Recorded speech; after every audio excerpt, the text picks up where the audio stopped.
નમસ્કાર દર્શક મિત્રો, સાહિત્ય સંગીતનું વિશ્વ અંતર્ગત આપણે જે સાહિત્યકાર પરિચય શ્રેણી વાત કરી રહ્યા છીએ તેમાં આપ સૌનું હું ભરત સાંગાણી હાર્દિક સ્વાગત કરું છું. આ પરિચય શ્રેણી ફક્ત સાહિત્યકારોનો પરિચય કરાવવાનો જ નથી, પણ તેમની સર્જનશીલતા, તેમની સંવેદનશીલતા અને શબ્દોની સાધનાને તેમના જ શબ્દોમાં સાંભળવાનો એક નમ્ર સ્નેહભર્યો પ્રયાસ છે. મિત્રો, આજે આપણે એવા સાહિત્યકારની મુલાકાત કરી રહ્યા છીએ કે જેઓ કાવ્ય, વાર્તા, નવલિકા અને લેખોની અલગ અલગ શૈલીમાં પોતાની જાતને સહજતાથી વ્યક્ત કરે છે. તેમની કલમસંગમાં સંબંધોનું મહત્વ છે, અનુભવનો ઉજાસ છે. એવા શ્રીમતી ગ્રીષ્માબેન નીતિન પંડ્યા સાથે આપણે આ ક્ષણે જોડાઈ રહ્યા છે. ગ્રીષ્માબેન, આપનું આજના સાહિત્ય પરિચય શ્રેણીમાં સ્વાગત છે. હવે આપણે મારે એક પ્રશ્ન પૂછવો, આપણે જ્યાંથી શરૂઆત કરીએ કે આપે એવી કઈ પળ કે એવો કોઈ અનુભવ હતો કે તમે સાહિત્ય પ્રતિ લેખન કરવા માટે દોરાયા? એમાં એવું છે ભરતભાઈ કે લેખન અને વાંચન મને પહેલેથી જ બહુ ગમતું, પણ લગ્ન પછી જાણો છો બધા કે એક હાઉસવાઈફ તરીકે હતી હું, અને જવાબદારીઓ ઘણી હતી, સંયુક્ત કુટુંબ હતું, અને બધી જવાબદારીઓ ધીમે ધીમે હતા કરી, આનંદથી કરી. છોકરાઓ મોટા થઈ ગયા અને પછી એમ લાગ્યું કે હવે મને સમય છે, સમયનો સદુપયોગ કેવી રીતે કરવો જરાક વિચાર આવી જાય. અને વાંચનનો શોખ તો મારો પહેલેથી હતો જ, એટલે મને લખવા તરફ જરાક પ્રેમ વધ્યો કે કંઈક લખું.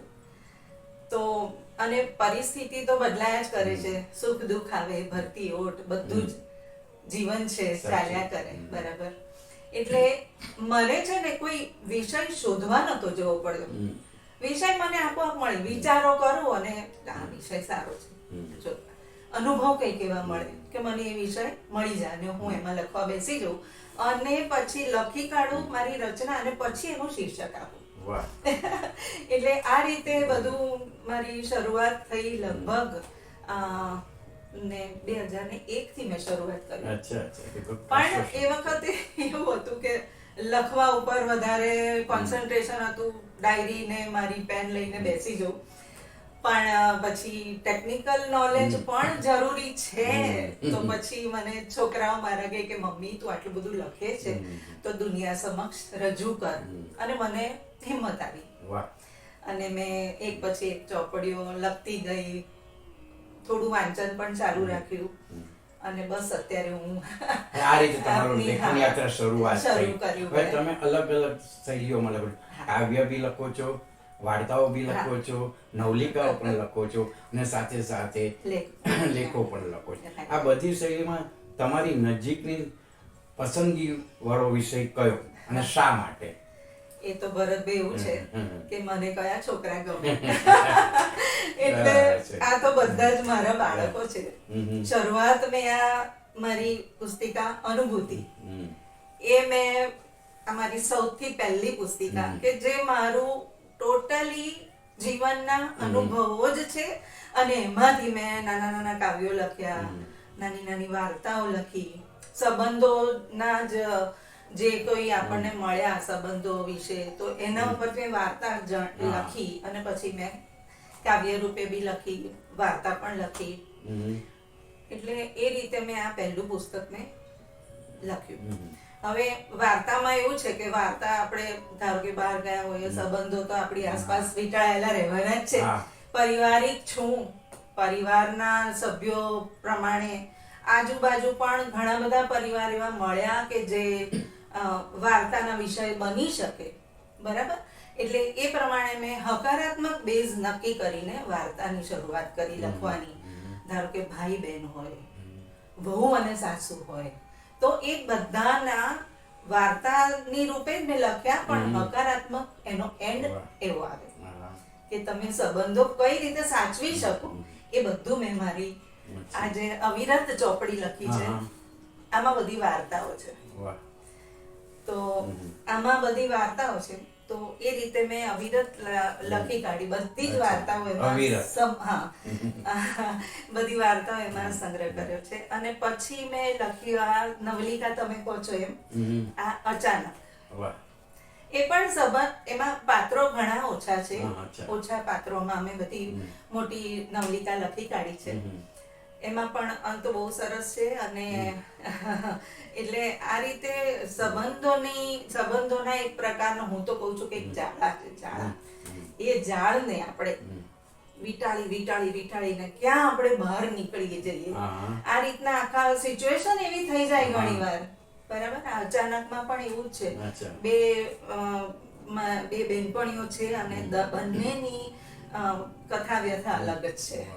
અને એમાંથી પોતાની જે કઈ મુશ્કેલી છે કેવી રીતે પોતે બહાર પાડે છે અને બહાર કાઢે છે, એના હસબન્ડને પણ કેવી રીતે બહાર કાઢે છે. પોતે ઘરની જવાબદારીઓ બધી વધારે હતી છતાં પણ કોક વાર લાગણીથી, કોક વાર માગણીથી, કોક વાર હકથી, કોક વાર વટથી બધું કામ એને કરવું પડે. ફેક્ટરી સંભાળી. એટલે આ બધી વસ્તુ, જો આ બધું આપણે અનુભવ પરિવારમાં થયા જ કરતા હોય. અને એ રીતે બધી વાર્તાઓ હું, કાલ્પનિક છે, બધી જ વાર્તા મારી કાલ્પનિક છે, કોઈ સાચી નથી. પણ જે તે પાત્રો છે એ મને સૂઝે, જોઈને સૂઝે. ખૂબ સરસ. આપણે અત્યારે જે વાતચીત કર્યા એમાં તમે સંબંધો પર અને સંવેદનશીલતા તમારી દરેક કૃતિઓમાં ખૂબ સ્પષ્ટ રીતે આવી રહ્યું છે. તો આ તમારા જીવનના અનુભવમાંથી કરાય છે કે વિચારોમાંથી પ્રદર્શિત થાય છે? આ તો બહુ અઘરો પ્રશ્ન છે ભરતભાઈ. એટલા માટે કે મને છે ને સૌથી પહેલા એક સ્ત્રી સહજ ભાવ ગણું તો સંવેદનશીલ તો છું જ. તો એમાં એવા વિચારો આવે કે સંવેદનશીલ જ વિચારો આવે ઘણી વાર. અને એ વિચારોને પ્રાધાન્ય આપીને મેં લખવાનું ચાલુ કર્યું, બરાબર. તો હવે એમાં એવું થાય કોઈક વાર કે ભાઈ લખું કે ના લખું, એવું પણ ઘણી વાર મનમાં કે આવું કોકને લાગશે, કેવું લાગશે, ખોટું લાગશે, સાચું લાગશે, કોઈનું દિલ દુભાય એવું પણ મારાથી ના લખાય. એટલે એવી રીતની સંવેદનશીલ અનુભૂતિ બધી થયા કરે. અને પછી મેં એકચ્યુઅલી તમે જે પ્રશ્ન પૂછ્યો એમાંથી મેં મારી એક રચના છે, હું એના જ પ્રશ્નના જવાબ તરીકે હું આ ખૂબ આનંદ થશે આપું તમને. બે રચનાઓ બી રજૂ કરી શકો છો. હાજી. આનું નામ જ મેં સંવેદના આપ્યું છે. અને તમે જો પ્રશ્ન પૂછો ને સંવેદના નામ આપેલું મને યાદ હોય, મેં આ લખ્યું છે તો હું જરાક તમને. વેદના એ તો સંવેદનાની માં છે. વેદના આવે એટલે સંવેદના ફૂટે છે. શેષ જીવનમાં વસેલી સુવાસ છે. અધૂરી ઈચ્છાઓનું નિવાસ સ્થાન છે. અધૂરી ઈચ્છાઓનું નિવાસ સ્થાન છે. પાણી પહેલા બાંધેલી પાળ માત્ર છે. સફર ફક્ત યાદોની રહી ગઈ છે, બાકી તો ક્યાં કોઈ ઘાત છે. સફર ફક્ત યાદોની રહી ગઈ છે, બાકી તો ક્યાં કોઈ ઘાત છે. ઘાત આઘાતના જંગલોમાં આમ તેમ બસ અટવાતી રહી. આમ તેમ બસ અટવાતી રહી. આછા પાતળા સ્પંદનોમાં, સંવેદનાના સરોવરમાં બસ માત્ર ભીંજાતી ગઈ. એટલે આ રીતે હવે ધારો કે મેં તમને કીધું ને કે મને વિષયો શોધવાની જરૂર ના પડે. ભરતભાઈ, મારે એકવાર એવું થયું હતું કે મેં તમને કીધું ને કે મારે વિષયો શોધવા નથી જવું પડ્યું. વિષયો આપમેળે હું વિચારતી રહું અને આવ્યા કરે. એકવાર મારે એક્સિડન્ટ થયો હતો અને ઘરમાં સાવ એટલે બિલકુલ પથારી છોડવાની નહીં અમુક દિવસો સુધી. કરવું શું? અને બીજા બધા મારી આજુબાજુ મને વિચાર આવે કે એક જ ઘરમાં હું તો છું, એક્સિડન્ટ છું એટલે મને સૂઈ રહેવું પડે છે, પણ આ બધા મારી આગળ વીંટાળેલા રહે છે. એના ઉપરથી મને એક કવિતા સૂચી અને એ હું આપની સમક્ષ રજૂ કરું છું. એક ડાળના પંખી. અમે તો બધા એક ડાળના પંખીની જેમ જ હરતા ફરતા હતા. એટલે એક ડાળના પંખી, અમે તો એક ડાળના પંખી. વિહારીએ કદી એક રૂમમાં અને બીજા રૂમમાં ઉડીએ. એક પંખાની હવા ખાઈને ઠંડા ઠંડા રહીએ. એક પંખાની હવા ખાઈને ઠંડા ઠંડા રહીએ અમે તો એક ડાળના પંખી, એક ટીવીની એક સિરિયલ પર સાથે મળીને હસીએ, એક ટીવીની એક સિરિયલ પર સાથે મળીને હસીએ, એક જ ગેસ પર વિવિધ વાનગી બનાવી સાથે સોડમ લઈએ, સાથે રમીએ, સાથે જમીએ, સાથે હસીને સાથે રડીએ, સાથે હસીને સાથે રડીએ, એકબીજાની આંખો લૂછી આંખોમાં વસતા રહીએ, એકબીજાની આંખો લૂછીને આંખોમાં વસતા રહીએ, એક ડાળના પંખી, એકબીજા પર રોષે ભરાઈને પણ એકબીજાના ભરોસે રહીએ, એકબીજાના ભરોસે રહીએ, લડી ઝઘડીને પણ છેલ્લે તો એકબીજાના હાથમાં તાળી આપી દઈએ, લડી ઝઘડીને પણ એકબીજાના હાથમાં તાળી આપી દઈએ, ભર લીતરતી ભુજાઓના સહારા બનીને વસીએ. મારા સાસુ સસરા બધા હતા, એમને એવી ભેટી પડું કોકવાર કંટાળો આવે તો ભર લીતરતી ભુજાઓના સહારા બનીને વસીએ, એકબીજાના માર્ગ ઉપર પથ બની પથરાઈએ, એકબીજાના માર્ગ ઉપર પથ બની પથરાઈએ, આજ જીવનની ઘટમાળને માળાના મોતીડે પરોવીએ, આજ જીવનની ઘટમાળને માળાના મોતીડે પરોવીએ, હળવા હાથે ગાંઠ મારીને, હળવા હાથે ગાંઠ મારીને સાઠગાંઠમાં રહીએ, અમે તો એક જ ડાળના પંખી, અમે તો એક જ ડાળના પંખી. આ એક બસ એટલે અનુભૂતિ, આ મારું પુસ્તિકાનું નામ અનુભૂતિ એટલે જ રાખ્યું છે કે મને જે કઈ જીવનમાં અનુભવ થયા એના ઉપરથી મેં જે કઈ રચના રચી એ બધી મેં અનુભૂતિમાં કેદ કરી લીધી. સાહિત્યકારનું ઈ જ છે કે પોતે જે સંજોગો આવે સંજોગોમાંથી સાહિત્યનું નિર્માણ કરી અને લોકોને કરી શકાય. હવે તમે આલેખનનો ઉજાસ તમારી રચના જે છે એમાં વિચારોની ઊંડાઈ બી ઘણી છે અને સાથે સાથે જીવનની ફિલસૂફી બી બહુ સુંદરતા છે. તો એ વિશે, એ તમારી કૃતિ વિશે જરા વધુ પ્રકાશ પાડશો તો આપણા દર્શક મિત્રોને ગમશે. એક્ચ્યુઅલી વિચારો છે ને ભરતભાઈ, એ સાગર જેવા છે. અચ્છા. સાગરની ઉપર તરાય ખરું, પણ જેમ જેમ આપણે નીચે ઉતરતા જઈએ એમ સાગરની ગહેરાઈ, એની સૃષ્ટિ આખી ખબર પડે કે આ સાગર તો કેટલો વિશાળ છે, એની અંદર પણ કેટલા ખાણ છે, કેટલા રત્નો પડ્યા છે. બરાબર. તો એ જ પ્રમાણે આપણે જેમ જેમ વિચારોના કમળમાં પેદા થઈએ, પછી ઊંડા ઉતરતા જઈએ વિચારોમાં, તો આપણા જીવનની આજુબાજુ રહેતી ફિલસૂફીનો પણ ખ્યાલ આવે કે વિચારોની ઊંડાઈનો ખબર પડે.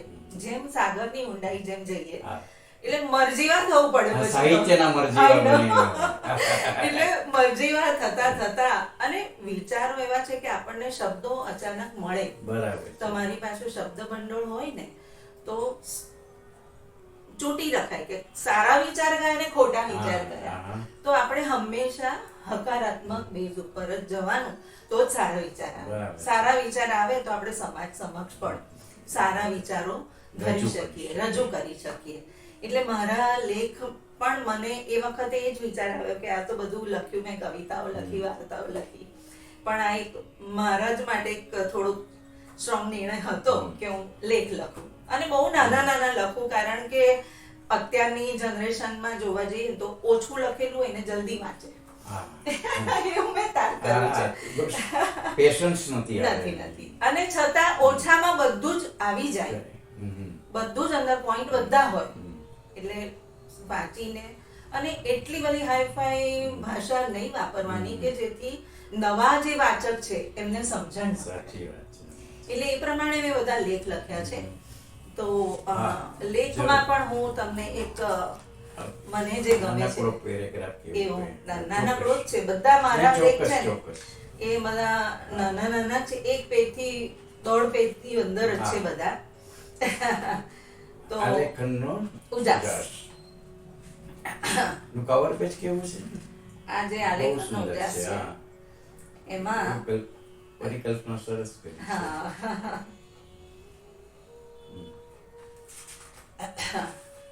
હવે હું તમને વિચારોનું કહું છું ને કે વિચારો બહુ જ મને આવે અને વિચારોમાં હોઈએ તો આપણે કઈ રચના કરી શકીએ. હવે એમ કોક વાર થાય કે મૌન રહેવું છે, બરાબર, નથી બોલવું કોઈની સાથે, બસ એકલતા જ મને ગમે છે. ઘણીવાર મને ગમે એકલતા, આમ આપણે સારો વિચાર કંઈક વ્યવસ્થિત વિચાર કરો તો એકલા રહેવું બને વધારે ગમે. હવે એમાં મને લખવાનું મન થયું કે મૌન મન મન મન મૌન કેવી રીતે રહી શકે? મન તો બોલ્યા જ કરે, બરાબર? આપણે સૌને એવો વિચાર આવી શકે કે આજે તો કોઈ જ વિચાર નથી કરવો, અને મારું એક કોઈટ પણ લખેલું છે કે એવો શું વિચાર કરું કે મને વિચાર કદી આવે નહીં. મેં કોઈટ પણ ઘણા લખેલા છે. શૂન્ય મનસ્ક રહેવું છે.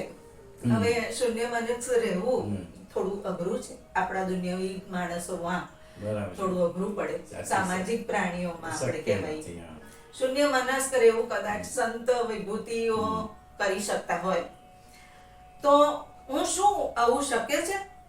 શું વિચારોનું અવાગમન આપણા હાથમાં છે ખરું? વિચારો આવે આપણા હાથમાં છે? એકલતાનો ખળભળાટ તો ચાલતો જ રહેતો. મનને કાબુમાં રાખવું શક્ય છે. એવું પણ બને કે જેમ જેમ મનને કાબુમાં રાખવાનો પ્રયાસ કરીએ ને એમ વધુ ઉછાળા મારે. કોઈ એમ કે આ નથી કરવાનું તો આપણને વધારે મન થાય, બરાબર? શબ્દનું એક પ્રકારનું આક્રમણ અને પછી ધમાસાણ યુદ્ધ મનના મેદાનમાં ઉતરી પડે. એકવાર નક્કી કર્યું કે ના આજે નથી વિચાર કરો તો એમ વધારે વિચાર આવવા માંડ્યો. શબ્દો અને વાણી કદાચ મૌન ધારણ કરી શકે પણ મનનું મૌન રહેવું કેટલે અંશે શક્ય છે? કેટલે અંશે શક્ય છે? વિચારોના ઘોડા દોડાવીને આખરે કોની સામે રણે ચડવાનું? ઘણીવાર સંતો મહાત્માઓના કથન પ્રમાણે કહીએ તો દુનિયામાં મૌન જેવું કોઈ હથિયાર નથી. સંતો એમ કે જેમાં સમજણના પણ મૌન રહેવું, ઝઘડો ના થાય, બરાબર? મૌન જેવું કોઈ હથિયાર નથી. પણ દુનિયાવી જીવનમાં મનુષ્યને મૌન ક્યારે રાખવું અને ક્યારે નહીં એની સમજણ હોવી જરૂરી છે. વિવેક બુદ્ધિ. એટલે એમ કહેવાય ને કે બોલે એના બોર વેચાય, ન બોલ્યામાં ન ગુણ. બંને કહેવત અલગ છે. એટલે એમાં એવું છે કે તમે ક્યારે બોલો અને ક્યારે તમારે ન બોલો એની સમજણ તમને જો પડે તો ઉપસ્થિત પરિસ્થિતિ અનુસાર એ નિર્ણય આપણે જાતે લઈ શકીએ. પરિસ્થિતિ તો બદલાયા જ કરે છે. મૌનને બી બોલતું તો કરવું પડે છે. મૌનને પણ બોલતું કરવું પડે. આમ એટલે મનમાં આવેલા વિચારોને ક્યારે વાચા આપવી ને ક્યારે નહીં, એટલે એવી છે એની સરળ ભાષામાં બોલીએ તો ક્યારે બોલવું ને ક્યારે ન બોલવું એ આપણામાં સમજણ હોવી જરૂરી છે.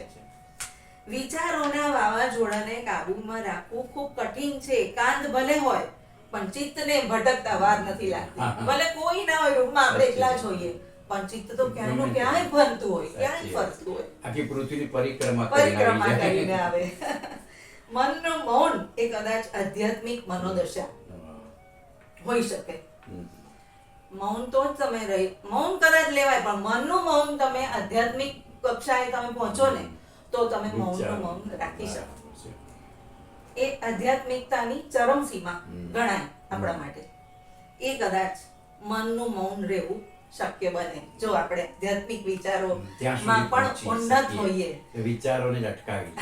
એટલે કથનનો નિચોડ એટલો જ છે ભરતભાઈ કે આધ્યાત્મિકતાની ચરમસીમા હોય તો કદાચ આપણું મન મૌન રહી શકે. આ એક મને વિષય મળ્યો છે. તમારા વિચારોની ઊંડાઈ અદ્ભુત છે. મારે એના પરથી જ એક પ્રશ્ન કરવો છે કે તમે જે લેખો લખો છો એમાં તમે ભાવને મહત્વ આપો છો કે ભાષાને, અથવા તો ભાવ અને ભાષા બંનેનું સંતુલન કરો છો? એમાં ભરતભાઈ સંતુલન બહુ જ જરૂરી છે. ભાવ હોય આપણી પાસે પણ એને ભાષા કઈ એવી ભાષામાં વ્યક્ત કરવું, રજૂ કરવું એ પણ થોડુંક મનન મંથન માંગી લે આપણી પાસે. એટલે મારી દ્રષ્ટિએ જોવા જઈએ તો ભાવ જ્યારે આવે ત્યારે ભાષા કેળવાવી જોઈએ એ પણ ખૂબ જરૂરી છે. કારણ કે આપણે સમાજ સમક્ષ રજૂ કરવું છે, બરાબર? એટલે આપણો જ ભાવ ટોટલી હું તો કહું છું કે નિખાલસ રીતે હું તો લખી કાઢું, પણ સમાજને સુધી પહોંચે એ દરમિયાનમાં કોઈના દિલને દુભાવાય નહીં. આ બધો જ વિચાર કરીને એકવાર થોડું કલેક્શન કરવું પડે કે ભાષા જરૂરી છે. બરાબર. એટલે ભાવ અને ભાષા બંને જરૂરી છે. સંતુલિત હોવું બહુ જરૂરી આપ છે. જે સાહિત્ય સર્જનમાં જે સાતત્ય જાળવવા માટે તમને પ્રેરક તત્વ કયું લાગે છે? પ્રેરક તત્વ તો ભરતભાઈ થોડું વાંચન રોજે રોજનું, હું તો કહું છું તમને જે ગમે પણ તમે વાંચો. હું તો કહું છું પેપરમાં પણ જે પૂર્તિઓ આવે છે સરસ સરસ, હા. એટલી બધી આધ્યાત્મિક રીતે પણ બહુ સરસ આવે છે અને વાર્તાઓ શરદ ઠાકરના હા. બધાની ખૂબ સરસ વાર્તાઓ હોય છે. એની ભાષાની પકડ તમે જુઓ તો આ કાયમી રહેવા માટે આપે જેમ કીધું એમ સતત વાંચન, અને વાંચન તો તમે ગમે ત્યાંથી લઈ શકો. એવું જરૂરી નથી કે આ ચોપડીઓ ભેગી કરો કે આ ચોપડીમાંથી લઈએ. આપણી છાપાઓમાં પણ રોજે રોજના ન્યૂઝપેપરમાં પણ ઘણું બધું એવું વાંચવાનું આવે છે. શરદ ઠાકર જે છે એમની રચનાઓ બધી બરાબર છે. સત્ય હકીકત હોય છે એમની તો, પણ છતાં એમની જે ભાષાની પકડ છે એ વાંચીને આપણને લાઈવ દેખતા હોઈએ ને એમનો પ્રસંગ આખો, એવું આપણને અનુભૂતિ થાય. ખૂબ સરસ વાત છે. હવે એક અંતિમ પ્રશ્ન આપણે હાજી, પૂછું કે કૌશિકભાઈ અને રાજુલ મહેતા દ્વારા સાહિત્ય સંગીતનું વિશ્વનું સંચાલન થાય છે. હાજી, હા. તો આપણા જે સભ્યો, તમે બી સભ્યો છો એમાં, તો આપણા જે સાહિત્ય સંગીત વિશ્વના સભ્યો જે છે હા. અને સાથે એમાં જોડાયેલા નવા લેખકો, નવી પ્રતિભાઓ, એના વિશે આપ કોઈક સંદેશો આપો કે જેથી કરીને એ લોકોને પ્રેરણાદાયી રહે. સૌપ્રથમ તો રાજુલબેન અને કૌશિકભાઈનો હું ખૂબ ખૂબ આભાર એટલા માટે માની લઉં કે સાહિત્ય સંગીતનું વિશ્વમાં હું જ્યારે જોડાઈ ત્યારે મારું વિશ્વ જ બદલાઈ ગયું આખું. અચ્છા. મને મારી જાતને ઉજાગર કરવાની એ લોકોએ મને પ્રેરણા આપી. એટલે ઘણીવાર એમ થાય કે કોઈ કહે કે ના તું આ છે તો વધારે વિશ્વાસ આવે કે ના તું કંઈક છે એમ. અને એમના પથ ઉપર ચાલી એમના ગ્રુપમાં હું જોડાઈ તો મને મારામાં થોડો આત્મવિશ્વાસ આવ્યો અને ખૂબ મજા આવે છે અત્યારે પણ મને. અને બીજું એ કે જે નવા સાહિત્યકારો છે તો એમના માટે તો હું સંદેશા માટે કે બહુ એટલી બધી મહાન નથી, પણ હું એટલું ચોક્કસ કહેવા માંગીશ કે નવા જે લખે છે, રચનાઓ રચે છે, એમની પાસે પણ મને શીખવા મળે છે. એવું નથી કે હું મારું લેવલ છે, અમે લોકો સરખા જ છીએ. એમની પાસેથી પણ ઘણું બધું શીખવા પામું છું અને શીખી રહી છું. ટેકનોલોજીમાં કદાચ એમના કરતા હું પાછળ છું એવું લાગે, પણ એટલું મારે ચોક્કસ કેવું છે કે તમારી રચના હંમેશા એક તો નિખાલસ હોવી જોઈએ, બરાબર છે, પ્રામાણિક હોવી જોઈએ અને કોપી નહીં, પોતાની મૌલિકતા, તમારી પ્રામાણિકતા, મૌલિકતા, આ બધું તમે જાળવી રાખશો. કાર્યક્રમનું સમાપન કરતા પહેલા એક મુક્ત કરીએ. શબ્દોની શોભત સંવેદનાનો સાર, આદિ મુલાકાત બની એક મીઠી વાત. ફરી મળશું નવી કલમ નવા અવાજ સાથે. સાહિત્ય સંગીત વિશ્વ શબ્દયાત્રામાં તમારી સાથે સતત સાથ. આ સાથે હું ભરત સાંગાણી આપ સૌને વિદાય લઉં છું. મળશું ફરી કોઈ એક નવા મહાનુભાવ સાથે. ભરત સાંગાણીના જય હિન્દ.